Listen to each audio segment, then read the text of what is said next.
You're listening to The Taoist Corner with Patrick Stewart, Episode 31, Finding Peace in Grandma's Passing.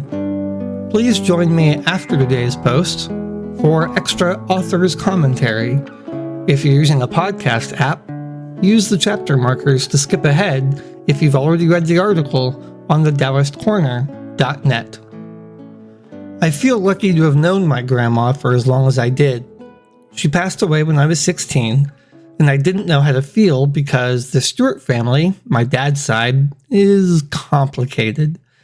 Even 25 years ago, I noticed something wasn't right. We hardly ever saw each other when I was a teenager, and I could tell my mom didn't enjoy her time there. My brothers and I often spent the night at Grandma Stewart's house. Some of my favorite memories of her are when we stayed up late and played games. Uno, Skip-Bo, Farkle, and Yahtzee were our favorites.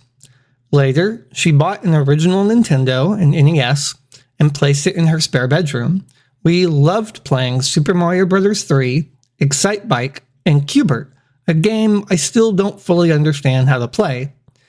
She would talk about Dad's family, my aunt, and uncles, and tell stories of them from high school or as children. My mom's mother, Grandma Hunt, almost never talked about her past. As we got older, Grandma Stewart and my mom drifted apart. Years later, I found out she never liked my mom and even supported my dad's affairs, stating, "Oh, that's just how he is." Something tells me that her and Grandpa had a fascinating marriage when they were young. So, as time went by and my parents' marriage began to sour, we stopped seeing my grandparents. We still visited for the Super Bowl and Christmas, but the gifts we received were usually small trinkets, pencils, random school supplies, handmade styrofoam Christmas ornaments, which I still have, and other small objects that didn't require a lot of thought or effort. In fact, I used to receive a happy birthday phone call or maybe a card when I was a little kid, but even those stopped. We discovered she had lung cancer due to decades of smoking, and I remember she would sit in her recliner with tissue paper in her hand. She would cough so hard that the tissue had little spots of blood on it. It wasn't until years later that my brother told me the little spots of blood were small pieces of lung tissue. My last memory I have of her alive is my dad coming into my room and asking if I wanted to go to the hospital to say goodbye. Looking back, I should have said yes. I wish I could have told her how much fun those years were, and I'll always remember them, but I didn't. I was young and still figuring out how to deal with emotions. Plus, as I mentioned, we didn't see each other anymore, so our relationship was tattered. Her funeral was the only open casket service I've attended, and for good reason. It's extraordinarily difficult to see someone you love lying there as if they are asleep. You want them to sit up and come hang out, but they don't. At the service, the pastor spoke of Grandma's future in heaven, which I believed in then. Roads paved with gold, clouds, and praising God was about it. I remember sitting in the pew thinking, that sounds terrible. Is that what really happens after I die? When I went to my church's youth group the following week, I asked my youth pastor, who affirmed my understanding. So for decades, I thought that was it, and my grandma was happy doing nothing besides worshiping God 24 hours a day, 7 days a week, forever and ever. But I now have a different understanding of the afterlife and what my grandma is up to. The state where I live, Texas, has a long coastline with a gulf whose name is disputed. Whenever I vacation to Galveston or South Padre Island, I love sitting on the beach and listening as the waves crash upon the sandy shore. The experience is calming, relaxing, and transcendent. Each wave forms suddenly, rolls forward, and loses itself at my feet. Then, the water, once a mighty wave, rolls backwards into the ocean, only to become a wave. The cycle repeats.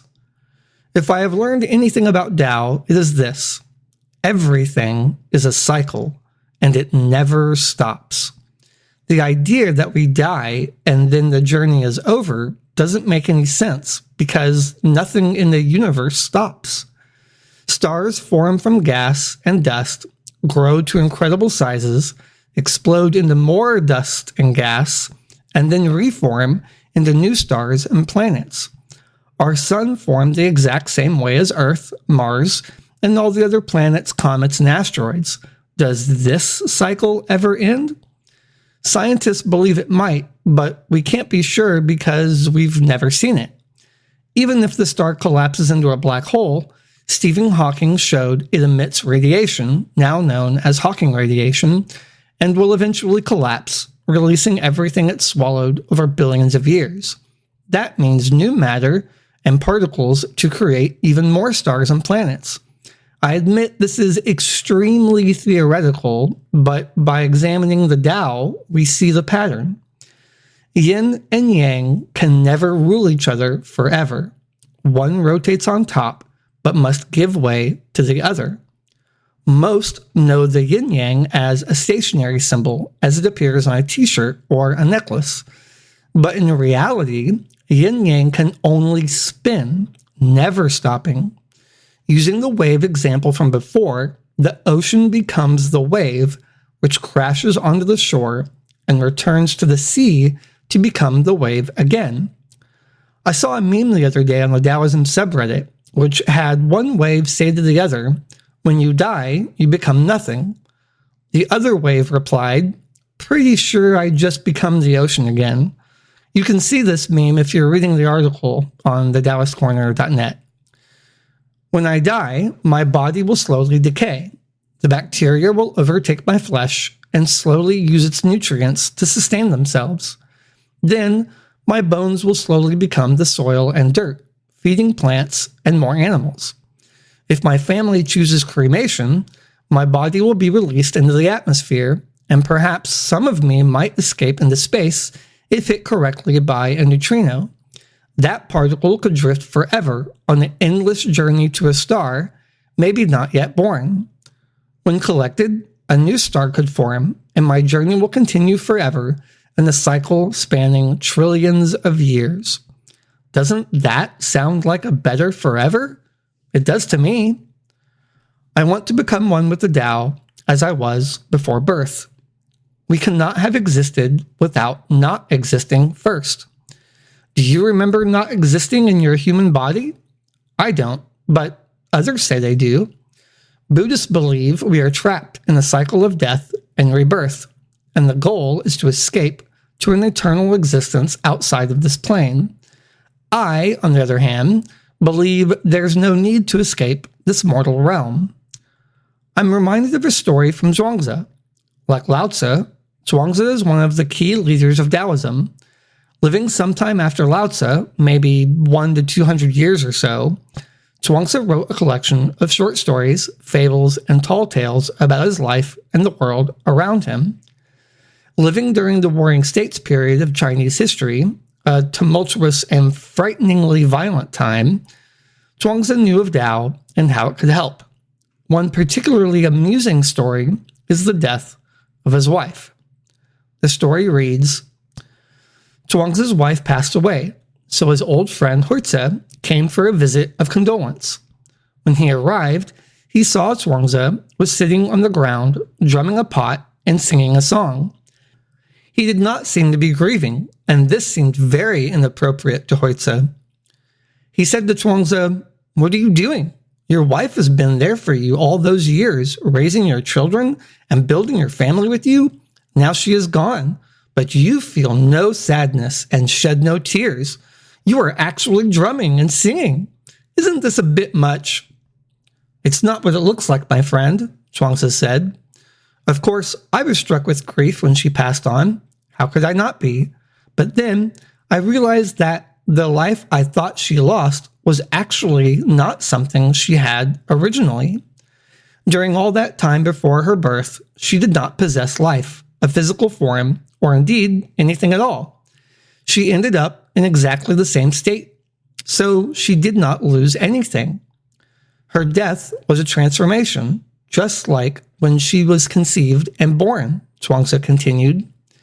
In that state between existence and non-existence, her initial transformation gave rise to energy. That energy gave rise to a physical form, and that physical form took on life to become a human being. Now it's the other way around, as her continuing transformation returns her to the Tao. This whole process, from non-existence to life, from life back to non-existence again, is like the changing of the seasons, all completely in accordance with nature. The more I think about that, he continued, the more silly it seems to cry my eyes out. I will always miss her, but it is not necessary for me to grieve for her as if her death were a great tragedy. I love the story of Zhuangzi banging on his drum and grieving over his wife. I, too, am a drummer, and I often use drums to relieve stress or calm my anxiety. If I'm unlucky enough to outlive my wife, there will be many hours of drum banging until my hands are blistered and my tears are gone. I'll play all day and night if I have to. Reflecting on Grandma, I know her life is over and her body has long since decomposed. But I take comfort in knowing that even though I don't believe in the God she did, her energy and perhaps her spirit live on as the great Tao. She simply returned to where she was for 13.8 billion years. If the universe was 24 hours old, my grandmother lived for 0.0005 seconds, a fraction of a second on a universal scale. I find solace in the Taoist perspective that her journey didn't end with death, but transformed into something eternal, like a wave returning to the ocean. Her energy, once vibrant in late-night card games, Farkle battles, now flows within the boundless cycle of Tao, merging with the universe. Though I regret not saying goodbye, I carry her memories, knowing she's part of a cycle that never ceases. This understanding reshapes my grief into acceptance, much like Zhuangzi's drumming through loss. Grandma Stewart's life, however brief in the universe's vast timeline, was a spark that illuminated my childhood. On my next vacation at the Gulf, I'll feel her presence in the waves' ceaseless motion, a reminder that nothing truly ends, only transforms. Her essence, now one with Tao, continues in every cycle, from crashing waves to distant stars, forever part of the universe's infinite story. Hey everyone, Patrick here. So this article came together kind of spur of the moment. I have written about death from a Taoist perspective before, but I wanted to use the wave metaphor for something more personal. Jim Carrey, the actor, has actually wrote a book, a children's book, literally using these waves as characters talking to each other. And one of them has a lot of anxiety about crashing into the shore and what's going to happen. And the other wave convinces him not to worry because they were a part of the ocean. Now they're a wave and they're going to be a part of the ocean again. And then there'll be a wave again. And this is true for all things. I know I mentioned it in the article, but nothing in the universe really stops ever. I know the current understanding of the Big Bang is that it started and before that there was nothing. And I suppose in a logical way, you think that it has to start somewhere.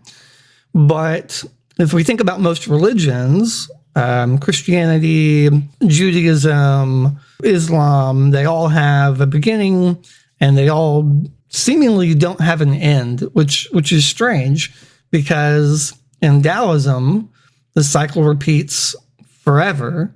There's no beginning or ending, just like there is no yin without yang, and they're always spinning on top of each other, one overtaking the other, just to lose and then reconquer. So if we think about our own lives, we spent almost 14 billion years not being here, and that went by really quickly for us, then we're here. And this is going to take however long it takes, 80 years on average, and that's going to take a while, and we'll feel bored sometimes, and we'll feel like it's taking forever, and sometimes it will speed up, and we'll wake up one day and be, oh my gosh, I'm 80 years old, and then we won't be here. It wasn't scary to not be here before, so why should it be scary to not be here again? We're simply going back to the way we were. We're transforming back to our more eternal state. Now, whether or not we're talking about energy or we're talking about consciousness and what is consciousness, then that leads us to some pretty philosophical places, and maybe I'll write a more scientific article on that in the future. But I choose to believe that a part of us does live on, whether it's through the energy we release, whether it's through the bits of matter that we become. I believe that we do transcend into something we can't understand. And I know we can't understand it because we were already it for 14 billion years. And now we aren't. I really hope you enjoyed listening to this article as much as I enjoyed writing it. It brought up a lot of really fond memories of my grandmother, memories of my brothers and I being children, and getting to spend the night at her house. I didn't mention it in the article, but she had this giant grandfather clock that would chime every 15 minutes. It was one of those clocks where it would play the quarter of a song, and then it would play half a song, and then it would play almost the whole song, and then on the hour it would play the entire song. And to this day, I still really want a grandfather clock in my house so that my kids and perhaps grandkids in the future can spend the night and be woken up in the middle of the night by chimes going off all the time. Do you want to encourage others to follow the Tao? I'd appreciate any support you can provide at any level that's comfortable to you. You can support me for as little as $1 a month or $10 per year. Just go to thedaoistcorner.net/80OFF. That's 80 off. Thank you again, and I'll see you guys next time.